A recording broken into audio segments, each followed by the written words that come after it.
एक काम करता हूँ, 5 मिनट रील्स देखूंगा, फिर पढ़ने बैठता हूँ। थोड़ा और, बस थोड़ा और पूरा दिन खत्म। According to a survey, average screen time of a human is 5.5 hours. Well, ये है मेरा स्क्रीन टाइम, लगभग 12 घंटे का।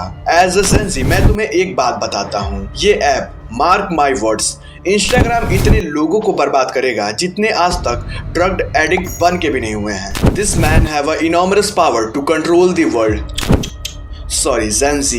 इस एक ऐप ने मेरे दिमाग की लंका लगा के रखी है। पिछले 6 महीने से मैं वीडियो बनाने के लिए रिसर्च करने की कोशिश कर रहा हूँ और हर बार ये ऐप मुझे अपने अंदर समा लेता है। और हाँ, मैं इन इन्फ्लुएंसर्स के बारे में भी तुम्हें कुछ बताने वाला हूँ। बड़ी बड़ी गाड़ियाँ, बड़े बड़े घर और बड़े बड़े सपने जो ये लोग बेच रहे हैं। मगर इन सारी चीजों को तो एडिक्शन कहा जाता है ना, तो हम लोग इस एडिक्शन को छोड़ क्यों नहीं देते हैं? आज मुझे 100 डेज से ज्यादा हो चुके हैं इंस्टाग्राम को लिए, एंड ट्रस्ट मी, मेरी लाइफ में इतनी ज्यादा शांति कभी भी नहीं। More than 40% of parents believe that their teenage kids were addicted to social media.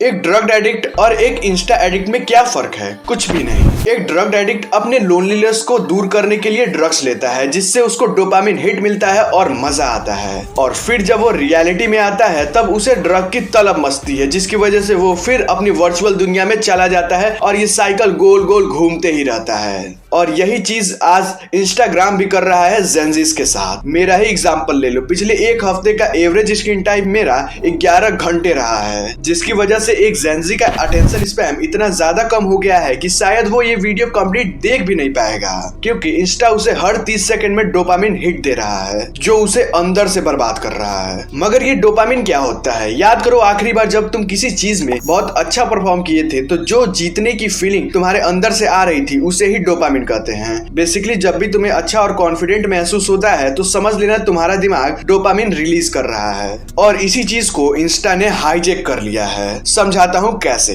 2 कबूतरों पर एक एक्सपेरिमेंट किया गया। पहला कबूतर जब बटन प्रेस करता था तब उसे खाना मिलता था, मगर दूसरे वाले कबूतर का कोई फिक्स नहीं था। कभी 1 बार, 10 बार तो कभी 20 बार बटन प्रेस करने पर उसे 1 बार खाना मिलता था। इस एक्सपेरिमेंट का कंक्लूजन पता है क्या निकला?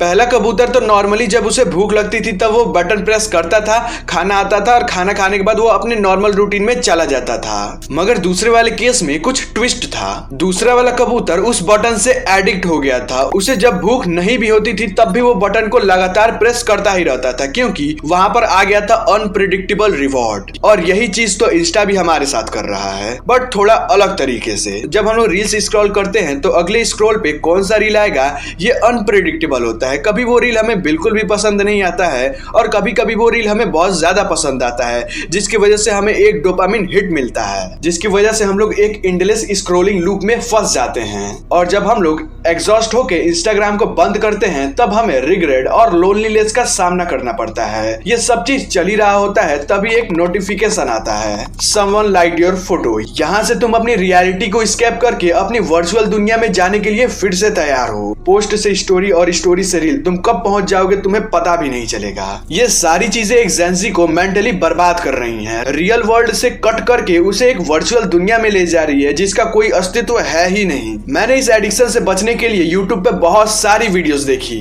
मगर सच तो ये है कि वो सारी वीडियोस 2 दिन से ज्यादा टिकती ही नहीं है दिमाग में कभी। और सही बताऊं तो मुझे भी नहीं पता है कि इस लूप से निकलना कैसे है। चलता हूँ, फिर मिलेंगे कभी इसी एडिक्शन की दुनिया में।